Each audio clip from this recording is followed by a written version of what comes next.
All right, so what do we have?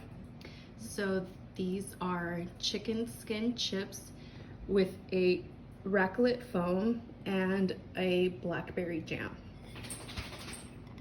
Okay. And looking at the menu, yep. Raclette foam. Raclette. Raclette. Taste the foam. Right. Nice chips. Debrief time. Was this dish difficult? No, it wasn't difficult. This is pretty solid here. Yeah, it's a little too thick. Okay. What makes you think it, or what do you believe was the culprit for it being too thick? I left it on the stove too long. So it reduced too much? Yeah, I reduced it too much. Okay. Here we go.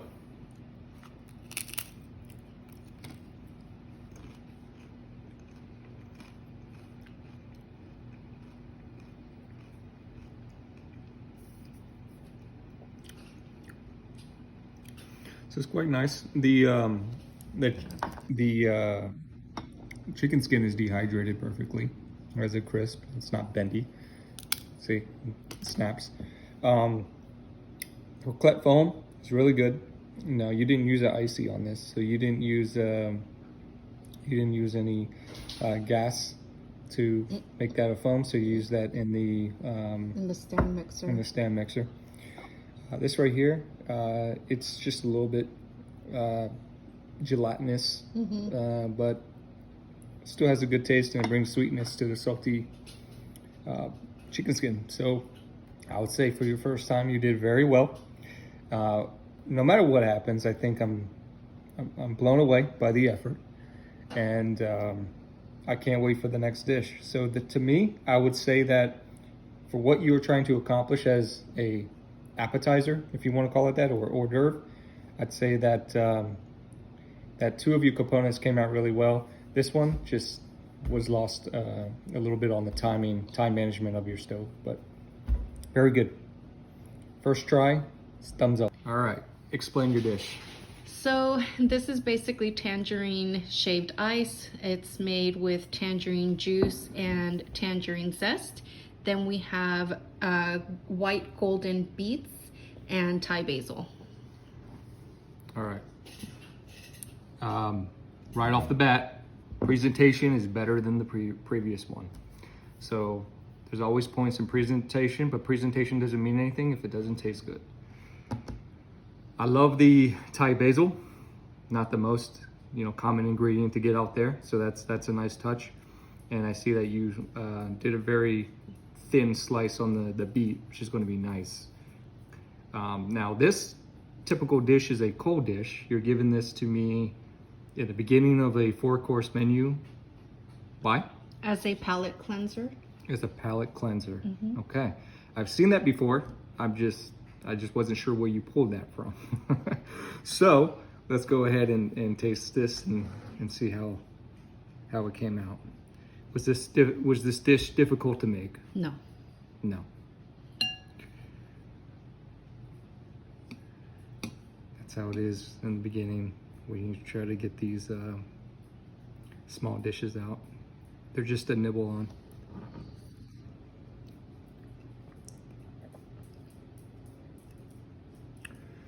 Let me get some of the beet and the mint. I'm sorry, the basil.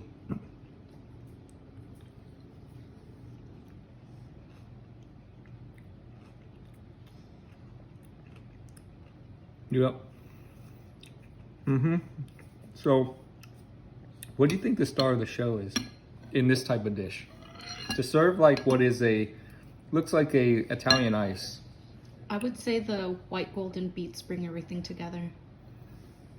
I would say it's a mixture of two things. It's a mixture of the basil and it's a mixture of a little bit of the mint together.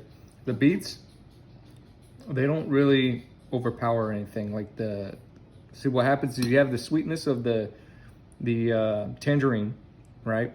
And a little bit of tartness of the tangerine too. And then the basil with its potent flavor, especially for a Thai basil, it just kicks in when you chew it.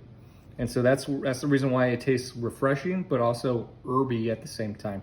So this dish, as far as presentation points and taste, for the first time, with no gastronomy involved, I give it a thumbs up.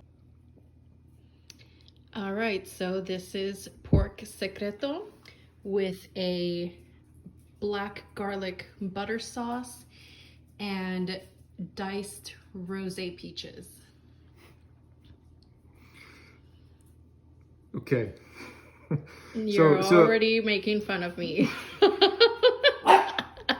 So, number one, this is not secreto, is it? No, it's not. It's a pork chop, but the name of the recipe is pork secreto. Secreto is like a type of pork. It's the wagyu of pork. Yes. So it's ibérico. But anyways, this is a pork chop. And that's okay. But let's just call it what it is. You know, you wouldn't serve a steak and call it wagyu if it wasn't wagyu. So I already knew that going in, looking at your menu, you were not going to be able to get your hands on that. So yeah, I couldn't get it. Doesn't mean it's still not a great dish. Pork There's is still... some flaky salt if you want some. All right. Right in front of you. Pork is some Maldon salt. Pork is still pork. So it's about the taste, it's about the flavor, it's about the combination of the ingredients together, and presentation. I see that you chose my cold stove plate, which is nice. I'm gonna first try this black garlic sauce. I like to taste the sauce first just so I can understand the flavor, because obviously that's a little bit on the umami side. Actually, no. That's salty. That's definitely more salty than it is more garlicky. So you roasted that garlic, right? Yes. Okay, because I can taste it. Here we go. First of all, the cook on the pork is tender. I get what's the marinade over the pork? I don't remember. Okay, don't worry about it. Oh, it's a tamarind marinade. Tamarind, nice. Okay, so let's get a little bit of peach. Let me just cut a smaller piece so I don't have so much going on. And just a little bit of that garlic, because that garlic is overpowering. You don't want to put too much there. Here we go.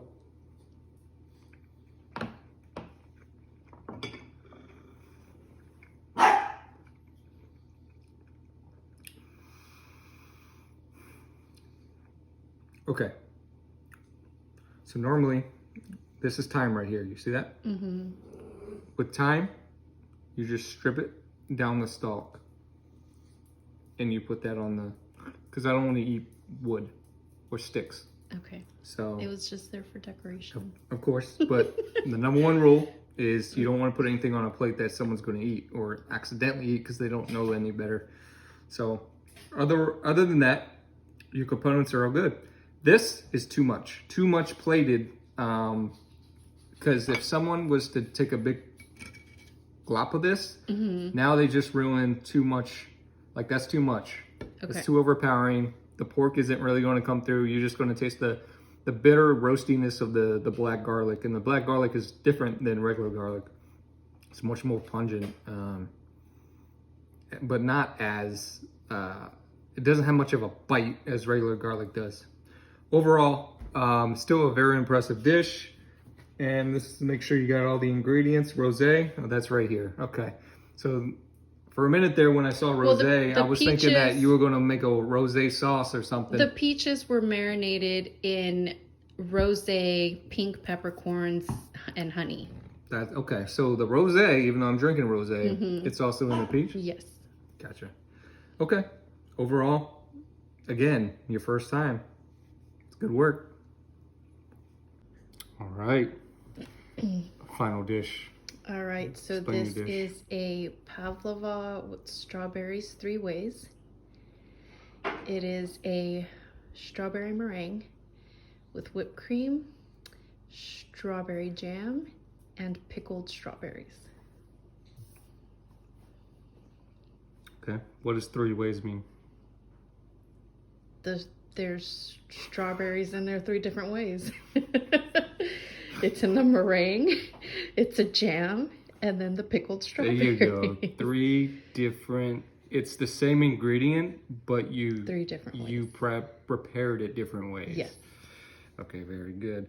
So presentation-wise, it's beautiful. Beautiful. Look at that. And then you said that you should probably explain to them, this is a meringue, right? Yes. Okay, how did you make the meringue? So you whip heavy cream Mm-hmm. with a lot of sugar Mm-hmm. until it forms stiff peaks. I also added vanilla in there and freeze-dried powdered strawberries. Okay. Yep. Very good. Very good. And then you hollowed out the meringue Yes. and you turned it into its own little bowl. Yes. That's a very nice presentation touch. Very, very, very good. So let's try it. I'll get my spoon here. I'm excited for dessert. Okay, chantilly cream. Mm-hmm. I see that. Let me get a little bit of that meringue. And when it breaks apart, it becomes like a meringue shard.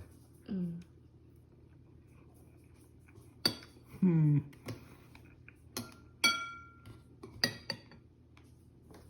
Very well done. Thank you. Very well done. I expect this.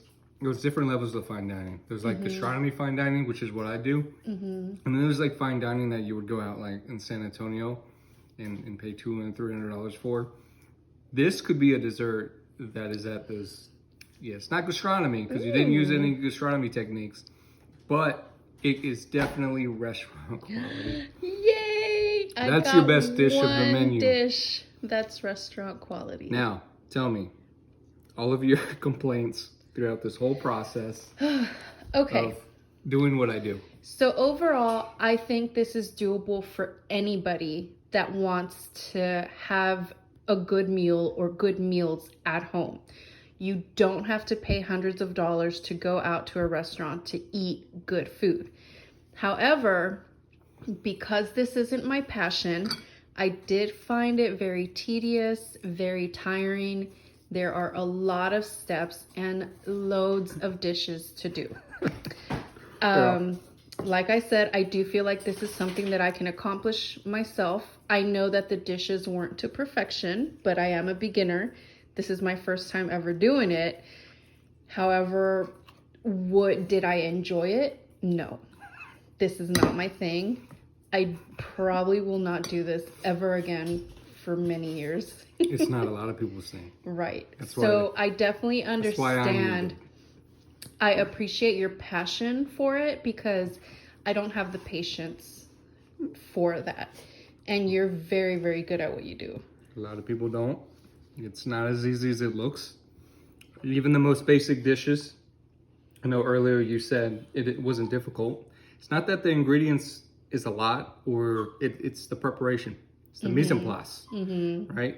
And how many hours in prep time did you do? Oh yeah, I prepped the day before. I would say a good between 4 and 5 hours. And even then I found myself still doing things today that I could have probably done yesterday that I was just too tired to do yesterday. And that's just for one person. Yes. And I usually do for about 18 people. A party of 18. Kudos to I love you. what I do. I don't have any complaints for what I do. I do it well. You know, I use gastronomy. I'll turn strawberries into, you know, like caviar or something like that. I'll change with the molecular structure of the food. But the most important part and the takeaway here is that you don't have to spend $200 to $300 if you don't want to. If you just learn a little bit, you will be able to cook a delicious meal, whether it's like just once a year or special occasion or something like that. You don't have to live like this all the time, but you can do that yourself and you can save that money. So, and like I said, There were a few hiccups throughout the whole menu, you know, with the black garlic being a little bit overpowering, the blackberry jam solidifying too much from reducing down for too many minutes. But overall, again, for your first time, right? I feel like this is I should sign this and then give it to you as a gold star completion. Yeah, let me put a little gold star sticker right there and just, you know, give you a little certification there. Thanks. But good job. Good job.